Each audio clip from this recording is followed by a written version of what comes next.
An ordinary day on Britain's streets, but today the government had an extraordinary warning about the threat from terrorism. The Home Secretary said since the 7th of July bombings, 40 plots had been broken up, and she went on to list some of them. There have been attempts to conduct marauding Mumbai-style gun attacks on our streets, blow up the London Stock Exchange, bring down airliners, assassinate a British ambassador, and murder serving members of our armed forces. She wants new powers to counter such threats. For instance, she wants to be able to stop people travelling abroad for 30 days in case they're intending to take part in terrorism. There'd be powers to cancel travel documents for anyone coming back from places like Syria.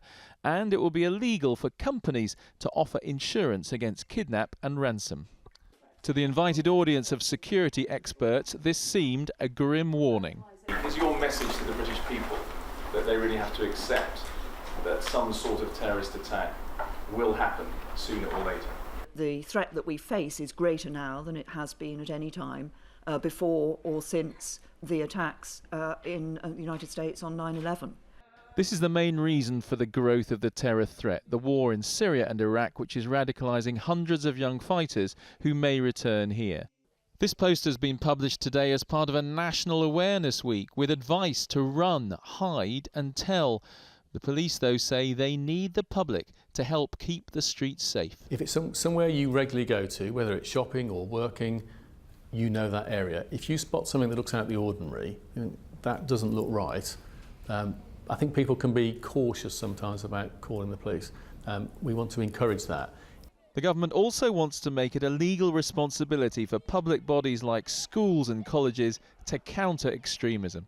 And security experts say the best way to guard against terrorism is to stop it taking root in the first place. That work has to be done within local communities themselves, and within families and within schools. By the time it reaches the eyes and ears of the police service or the security service, it's potentially too late perhaps.